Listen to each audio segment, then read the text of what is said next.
la ministre. La parole est à monsieur Stéphane Rambaud pour le Rassemblement national. Merci Madame la Présidente. Monsieur le ministre de l'Intérieur et des Outre-mer, par circulaire du 5 février, vous venez d'adresser au préfet des instructions précises dans le but de mettre en œuvre le nouvel article 435-4 du Code de l'entrée et du séjour des étrangers et du droit d'asile, le CESEDA, pour faciliter la régularisation des étrangers en situation irrégulière dans les métiers en tension. Effectivement, ils pourront désormais déposer en préfecture des demandes d'admission sans l'assentiment de leurs employeurs. 3 éléments se font jour à la lecture de cette circulaire. Même si l'étranger fait l'objet d'une OQTF, il sera éligible à la régularisation. Si ce tour de passe-passe vise à permettre de faire baisser le stock des OQTF, je pense que vous êtes sur la bonne voie. Mais je ne saurais y souscrire car j'appelle ça de la tromperie.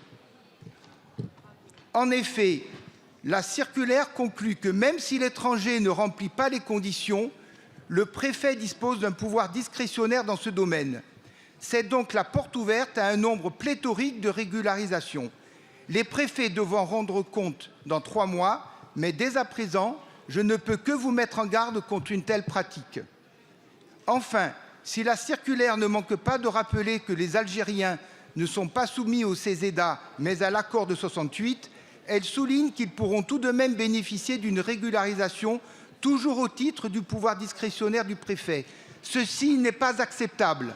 Une telle politique, soutenue par le texte de votre circulaire, ne manquera pas de provoquer un déferlement de régularisation au titre des métiers en tension. J'aimerais donc connaître les véritables motifs de cette mobilisation des préfets et cette hâte à faire appliquer ce dispositif. Je vous remercie. La parole est à madame Guévenoux, ministre en charge des Outre-mer. Merci monsieur le député Rambaud. Il me semble que sur les métiers en tension, vous n'avez pas en tête les mesures qui avaient été prises par le vote de la loi du projet de loi immigration. Les métiers en tension, le fait de pouvoir permettre à des travailleurs de travailler en étant en situation régulière concernait des étrangers dans des filières extrêmement précises, avec des conditions de séjour extrêmement précises, en étant extrêmement encadrés. Le préfet n'a pas de pouvoir discrétionnaire, comme vous le dites. Il a la possibilité d'examiner, au vu de la situation de l'étranger, la possibilité de lui retirer ce titre et cette condition. Et donc, il y a bien un contrôle de l'État sur ces situations et en aucun cas un laisser-aller que vous semblez décrire, monsieur le député.